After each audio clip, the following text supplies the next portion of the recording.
جی بالکل، دیکھیں یہاں پہ کل رات کو ایک آپریشن کیا گیا تھا سی ڈی اے کی جانب سے، جس کے بعد یہ جو تمام تر تجاوزات تھے ان کو ختم کیا گیا تھا، اور یہ چیزیں سارا مین گیٹ تھا وہ گرایا گیا تھا پی ٹی آئی کا۔ اس کے بعد جو آس پاس کے جتنے جو بھی باؤنڈری والس تھے ان کو مسمار کیا گیا تھا، اور ابھی یہ جو درخت ہے ایک جو رات کے آپریشن کے بعد کچا ہو گیا تھا، تیز آندھی کے باعث وہ درخت گر گیا ہے۔ حیدر صاحب، آپ ایک دفعہ پھر ہمارے ساتھ ہیں، مجھے ذرا بتائیں یہ کیا ہوا ہے درخت کا؟ دیکھیں، یہ گزشتہ شب جو ہیوی مشینری تھی اس کی وجہ سے آدھا گر گیا تھا، لیکن اب ہوا جتنی چل رہی ہے اس کی وجہ سے وہ جس گرا ہے۔ ابھی تو ساتھ ہی کرسیاں لگائی ہوئی تھی جس پہ بچی ایک چھوٹی تھی وہ بیٹھی ہوئی تھی اور 2-3 افراد بیٹھے تھے۔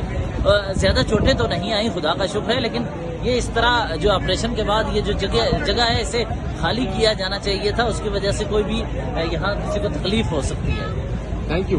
اچھا، یہ درخت تھا جو رات کو آدھا آپریشن کر کے چھوڑا گیا تھا، اور یہ درخت کو بھی مشینری کی وجہ سے نقصان پہنچا تھا، اور ابھی یہ جو درخت ہے یہ یہاں پر کچھ لوگ کرسیوں پر بیٹھے تھے جن کے سر میں یہ لگا ہے درخت اور باقاعدہ طور پہ گرا ہے۔